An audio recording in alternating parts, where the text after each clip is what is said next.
Ini akan otak kita ini kan penuh gelombang getaran, penangkap receiver dan receiver, penangkap sinyal gelombang. Receiver itu apa?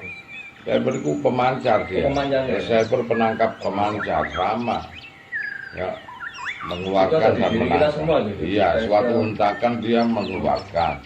Kemudian kita diam gitu mengamati, maka kita menangkap. Kalau kita mengamati lewat panca indera, maka neokortex yang mengangkat. Otak kiri, ya.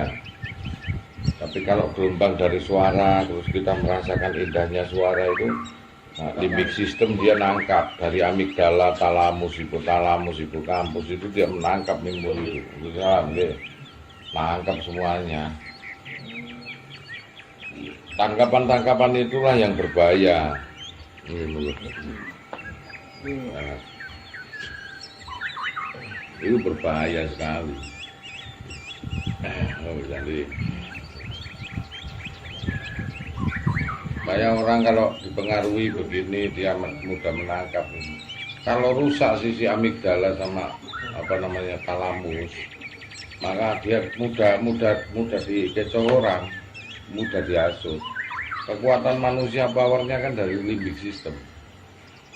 Dari neokortex, limbik sistem itu mempunyai 4 memori, sebutalamus, hipokampus, amigdala. Nah, amigdala ini tidak ngerti, dia berada pada sisi alam bawah sadar.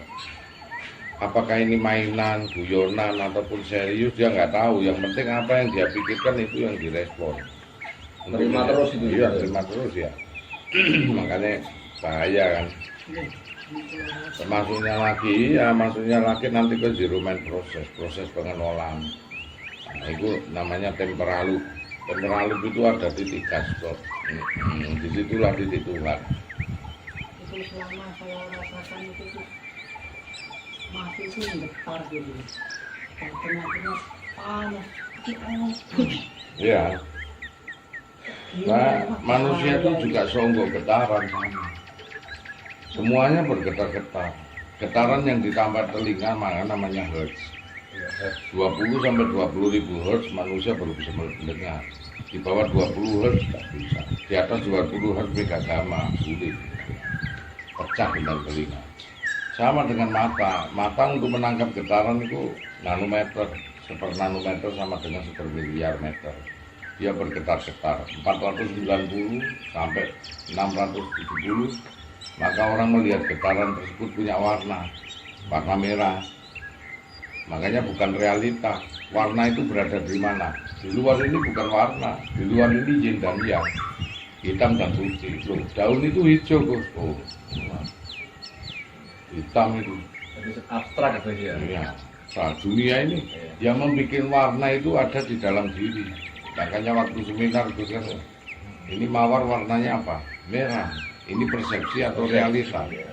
Mereka bilang, mahasiswa bilang realita, kenyataan kan iya warna merah. Tidak bisa kamu melihat selain warna merah di mawar ini. Tidak.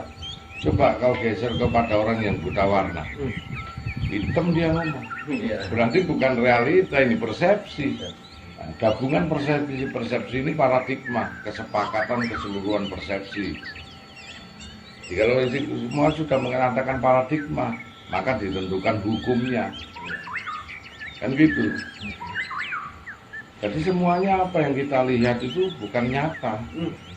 Apa yang kita lihat, apa yang kita dengar itu hanya suatu kelompok getaran-getaran yang ditangkap oleh sinyal gelombang.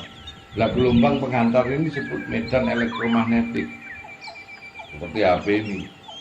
Ini nggak ada kabel dong, karena gelombangnya medan elektromagnetik. Nah, elektromagnetik ini kan gabungan antara medan magnet dengan medan listrik, tergabung menjadi sesuatu embedding energi. Dia mengadakan energi ikat, itulah gelombangnya disebut gelombang elektromagnetik.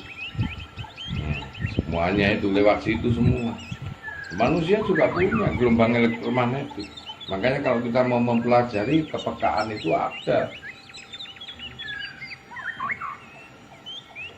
Nah, berhubung manusia ini sudah terakumulasi dan secara kebiasaan dan sudah menjadi kodrat dia males, maka tidak akan ada pembelajaran seperti itu. Di surga tidak ada, di surga HP-nya canggih nggak. Komunikasi orang surga telepati, ada suatu gelombang elektromagnetik yang dia sudah bisa merasakan. Maka Allah di dalam Al-Quran sebut, maka ku tajamkan keseluruhan indera, ku tajamkan semua penglihatan. Jadi semua manusia besok biar kafir, biar mukmin itu jadi wali semua. Hingga mereka, wah cilaka. Tentunya aku orang-orang yang paling cilaka. Kenapa aku dibangunkan ini? Wah, kenapa kok dia begitu? Padahal belum dihisap. Karena mereka sudah bisa menerawang, sudah jadi wali semua. Visualisasinya sudah hidup. Gelombang-gelombangnya itu. Juga menyatakan seperti itu. Maka apa yang kita lihat, durasi getarannya itu kan kalau 460 sampai durasi 670. Maka semua sepakat melihat warna itu merah.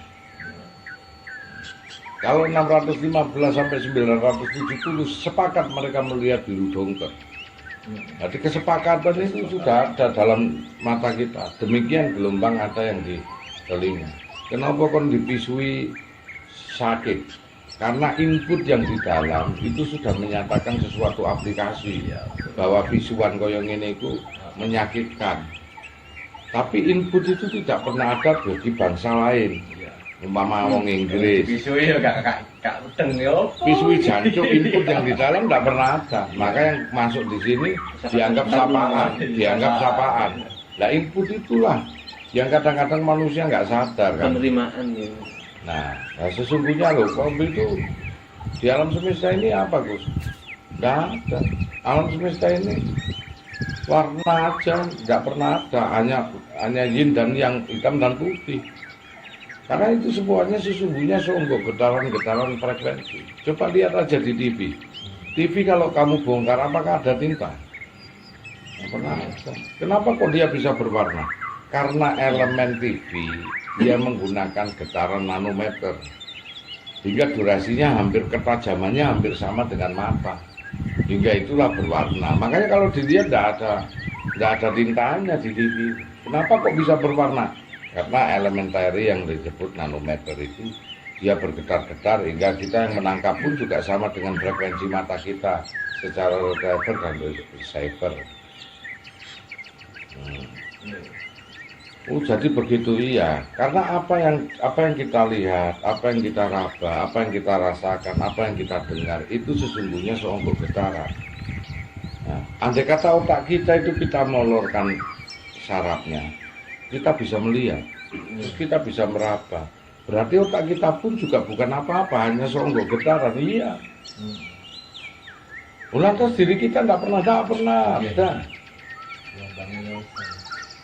Nggak pernah ada. Kita ini hanya seonggok gelombang rasa yang bergetar-getar aja. Sama dengan ini secara alamiah ya. Beda dengan cara tasawuf klasik, secara Jabariyah atau Mu'tazilah. Nah, secara Mu'tazilah berbeda. Akhirnya mata kuping memahami, oh ini namanya, nangkep itu artinya. Hanya nangkap itu. Lantas kalau itu hanya suatu getaran suara, terus kita ini bagaimana ya seonggok getaran? Getaran yang punya rasa. Terus lantas siapa yang merasakan? Itulah Stephen Hawking, dia pengamal fisika klasik, fisika kuantum.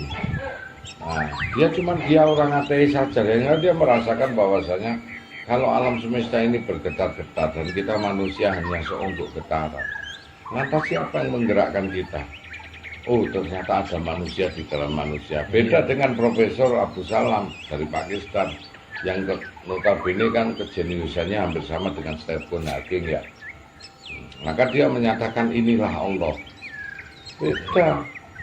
Inilah Allah. Tapi karena dia itu orang ateis, dia menyatakan bahwa hanya di dalam manusia ada manusia. Nah, itu dalam manusia dan ini sama dengan. Makanya anak kecil sekolah dulu kan apel 1 ditambah Ya. apel 1 baru paham. Angka kan juga abstrak Makanya gitu ya. fisika ini kan macam-macam, ada fisika klasik, yang dipopulerkan Isaac Newton, ada fisika modern yang dipopulerkan oleh si Jabrik apa jenenge Einstein, Albert Einstein, yang dia mempunyai rumus MC kuadrat, energi sama dengan massa dikalikan cahaya dikuadratkan.